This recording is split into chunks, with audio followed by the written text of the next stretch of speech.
जय श्री राधे कृष्ण। नमस्ते, आप सभी का स्वागत है मेरे YouTube channel the beauty of spiritual life में। आज हम गोलोक खंड के 7वें अध्याय को जानने वाले हैं।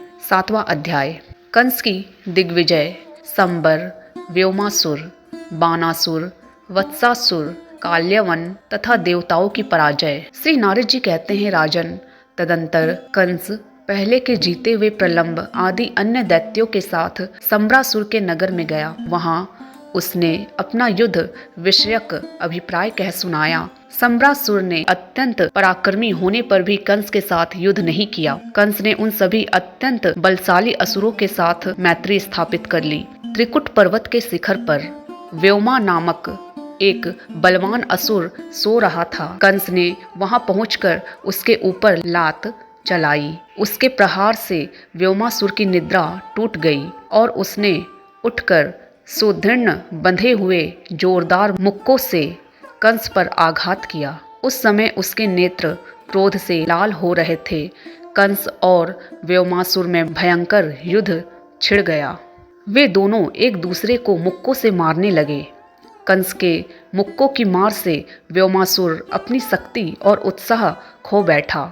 उसको चक्कर आने लगा। यह देख कंस ने उसको अपना सेवक बना लिया। उसी समय मैं नारद वहां जा पहुंचा। कंस ने मुझे प्रणाम किया और पूछा, हे देव, मेरी युद्ध विषयक आकांक्षा अभी पूरी नहीं हुई है। मुझे शीघ्र बताइए, अब मैं कहाँ किसके पास जाऊं? तब मैंने उससे कहा, तुम महाबली दैत्य बानासुर के पास जाओ। मुझे तो युद्ध देखने का चाव रहता ही है। मेरी इस प्रकार की प्रेरणा से प्रेरित हो बाहुबल के मद से उन्मत्त रहने वाला कंस सोनितपुर गया। कंस की युद्ध विषयक प्रतिज्ञा को सुनकर महाबली बानासुर अत्यंत कुपित हो उठा। उसने मेघ के समान गंभीर गर्जना करके पृथ्वी पर बड़े जोर से लात मारी। उसका वह पैर घुटने तक धरती में धंस गया और पाताल के निकट तक जा पहुंचा। ऐसा करके बाण ने कंस से कहा, पहले मेरे इस पैर को तो उठाओ। उसकी यह बात सुनकर मदोन्मत्त कंस ने दोनों हाथों से उसके पैर को उखाड़कर ऊपर कर दिया। उसका पराक्रम बड़ा प्रचंड था। जैसे हाथी गड़े हुए कठोर दंड या खंबे को अनायास ही उखाड़ लेता है, उसी प्रकार कंस ने बानासुर के पैर को खींचकर ऊपर कर दिया। उसके पैर के उखड़ते ही पृथ्वी तल के लोक और सातों पाताल हिल उठे। अनेक पर्वत धराशायी हो गए और सुदृढ़ दिग्गज भी अपने स्थान से विचलित हो उठे। अब बानासुर को युद्ध के लिए उद्धत हुआ देख भगवान शंकर स्वयं वहां आ गए और सबको समझा बुझाकर युद्ध से रोक दिया। फिर उन्होंने बलि नंदन बाण से कहा, दैत्यराज, भगवान श्री कृष्ण को छोड़कर भूतल पर दूसरा कोई ऐसा वीर नहीं है जो युद्ध में इसे जीत सकेगा। परशुराम जी ने इसे ऐसा ही वर दिया है और अपना वैष्णव धनुष भी अर्पित कर दिया है। श्री नारद जी कहते हैं, राजन, यों कहकर साक्षात महेश्वर शिव ने कंस और बानासुर में तत्काल बड़ी शांति के साथ मनोरम सौहार्द स्थापित कर दिया। तदंतर पश्चिम दिशा में महासुर वत्स का नाम सुनकर कंस वहां गया। उस दैत्यराज ने बछड़े का रूप धारण करके कंस के साथ युद्ध छेड़ दिया। कंस ने उस बछड़े की पूंछ पकड़ ली और उसे पृथ्वी पर दे मारा। इसके बाद उसके निवास भूत पर्वत को अपने अधिकार में करके कंस ने मलेच्छ देशों पर धावा किया। मेरे मुख से महाबली दैत्य कंस के आक्रमण का समाचार सुनकर काल्यवन उसका सामना करने के लिए निकला। उसकी दाढ़ी मूछ का रंग लाल था और उसने हाथ में गदा ले रखी थी। कंस ने भी लाख भार लोहे की बनी हुई अपनी गदा लेकर यवनराज पर चलाई और सिंह के समान गर्जना की। उस समय कंस और काल्यावन में बड़ा भयानक गदा युद्ध हुआ। दोनों की गदाओं से आग की चिंगारियां बरस रही थी। वे दोनों गदाएं परस्पर टकराकर चूर चूर हो गई। तब कंस ने काल्यावन को पकड़कर उसे धरती पर दे मारा और पुनः उठाकर उसे पटक दिया। इस तरह उसने उस यवन को मृतक तुल्य बना दिया। यह देख काल्यावन की सेना कंस पर बाणों की वर्षा करने लगी। तब बलवान दैत्यराज कंस ने गदा की मार से उस सेना का कचुम्बर निकाल दिया। बहुत से हाथियों, घोड़ों, उत्तम रथों और वीरों को धराशायी करके गदा युद्ध करने वाला वीर कंस सम्रांगन में मेघ के समान गर्जना करने लगा। फिर तो सारे मलेच्छ सैनिक रणभूमि छोड़कर भाग निकले। कंस बड़ा नितिज्ञ था। उसने भयभीत होकर भागते हुए मलेच्छों पर आघात नहीं किया। कंस के पैर ऊंचे थे, दोनों घुटने बड़े थे, जांघें खंभों के समान जान पड़ती थी। उसका कटी प्रदेश पतला, वक्ष स्थल किवाड़ों के समान चौड़ा और कंधे मोटे थे। उसका शरीर हष्ट पुष्ट, कद ऊंचा और भुजाएं विशाल थी। नेत्र प्रफुल्ल कमल के समान प्रतीत होते थे। सिर के बाल बड़े बड़े थे। देह की कांति अरुण थी। उसके अंगों पर काले रंग का वस्त्र सुशोभित था। मस्तक पर किरीट, कानों में कुंडल, गले में हार और वक्ष पर कमलों की माला शोभा दे रही थी। वह प्रलय काल के सूर्य की भांति तेजस्वी जान पड़ता था। खड़ग, तूनीर, कवच और मुदगर आदि से संपन्न धनुर्धर एवं मदमत वीर कंस देवताओं को जीतने के लिए अमरावती पुरी पर जा चढ़ा।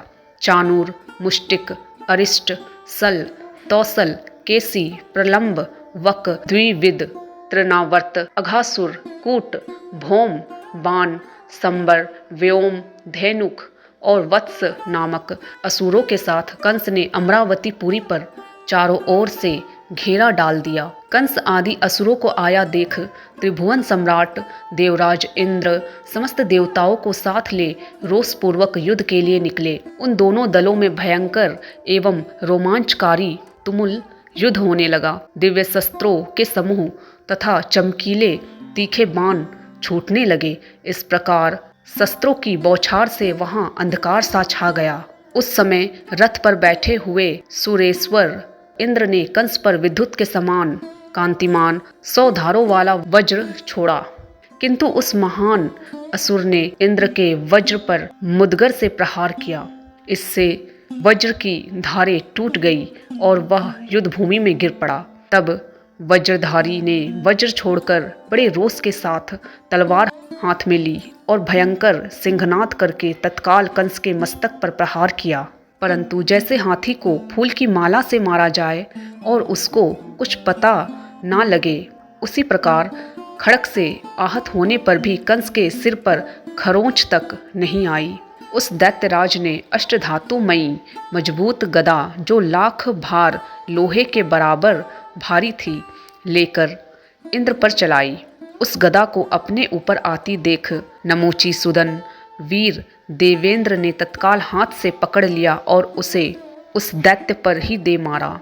इंद्र के रथ का संचालन मातली कर रहे थे और देवेंद्र शत्रु दल का दलन करते हुए युद्ध भूमि में विचर रहे थे। कंस ने परिघ लेकर असुरद्रोही इंद्र के कंधे पर प्रहार किया।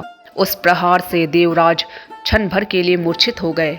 उस समय समस्त मरुदगणों ने गिद्ध के पंख वाले चमकीले बाण समूहों से कंस को उसी तरह ढक दिया जैसे वर्षा काल के सूर्य को मेघमालाएं आच्छादित कर देती है। यह देख 1000 भुजाओं से युक्त बलवान वीर बाणासुर ने बारंबार धनुष की टंकार करते हुए अपने बाण समूहों से उन मरुदगणों को घायल करना आरंभ किया। बाणासुर पर भी वसु, रुद्र, आदित्य तथा अन्यान्यन देवता एवं ऋषि चारों ओर से टूट पड़े और नाना प्रकार के शस्त्रों द्वारा उस पर प्रहार करने लगे। इतने में ही प्रलंब आदि असुरों के साथ गर्जना करता हुआ भौमासुर आ पहुंचा। उसके उस भयानक सिंहनाद से देवता लोग मूर्छित होकर भूमि पर गिर पड़े। उस समय देवराज इंद्र शीघ्र ही उठ गए और लाल आंखें किए ऐरावत हाथी पर आरूढ़ हो उस मदमत गजराज को कंस की ओर उसे कुचल डालने के लिए प्रेरित करने लगे। अंकुश की मार से कुपित हुआ वह गजराज शत्रुओं को अपने पैरों से मार मार कर युद्ध भूमि में गिराने लगा। उसके गले में घंटे बंधे हुए थे। वह किंकिनी जाल तथा रत्नमय कंबल से मंडित था। गोरोचन सिंदूर और कस्तूरी से उसके मुख मंडल पर पत्र रचना की गई थी। कंस ने निकट आने पर उस महान गजराज के ऊपर सुदृढ़ मुक्के से प्रहार किया। साथ ही उसने सम्रांगन में देवराज इंद्र पर भी दूसरे मुक्के का प्रहार किया। उसके मुक्के की मार खाकर इंद्र ऐरावत से दूर जा गिरे। ऐरावत भी धरती पर घुटने टेक कर व्याकुल हो गया। फिर तुरंत ही उठकर गजराज ने दैत्यराज कंस पर दांतों से आघात किया और उसे सूंड पर उठाकर कई योजन दूर फेंक दिया। कंस का शरीर वज्र के समान सुदृढ़ था। वह उतनी दूर से गिरने पर भी घायल नहीं हुआ। उसके मन में किंचित व्याकुलता हुई, किंतु रोष से ओंठ फड़फड़ाता अत्यंत जोश में भरकर वह पुनः युद्ध भूमि में जा पहुंचा। कंस ने नागराज ऐरावत को पकड़कर सम्रांगन में धराशायी कर दिया और उसकी सूंड मरोड़कर उसके दांतों को चूर चूर कर दिया। अब तो ऐरावत हाथी उस सम्रांगन से तत्काल भाग चला। वह बड़े बड़े वीरों को गिराता हुआ देवताओं की राजधानी अमरावतीपुरी में जा घुसा। तदंतर दैत्यराज कंस ने वैष्णव धनुष पर प्रत्यंचा चढ़ाकर बाण समूहों तथा धनुष की टंकार से देवताओं को खदेड़ना आरंभ किया। कंस की मार पड़ने से देवताओं के होश उड़ गए और वे चारों दिशाओं में भाग निकले। कुछ देवताओं ने रणभूमि में अपनी शिखाएं खोल दी और हम डरे हुए हैं, हमें ना मारो, इस प्रकार कहने लगे। कुछ लोग हाथ जोड़कर अत्यंत दीन की भांति खड़े हो गए और अस्त्र शस्त्र नीचे डालकर उन्होंने अपने अधोवस्त्र की लांग भी खोल डाली। कुछ लोग अत्यंत व्याकुल हो युद्ध स्थल में राजा कंस के सम्मुख खड़े होने तक का साहस ना कर सके। इस प्रकार देवताओं को भागा हुआ देख वहां के छत्र युक्त सिंहासन को साथ लेकर नरेश्वर कंस समस्त दैत्यों के साथ अपनी राजधानी मथुरा को लौट आया। इस प्रकार श्री गर्ग संहिता में गोलोक खंड के अंतर्गत नारद बहुलाश्व संवाद में कंस की दिग्विजय नामक 7वां अध्याय पूरा हुआ। मिलते हैं अगले वीडियो में। आप सभी का धन्यवाद। जय श्री राधे कृष्ण।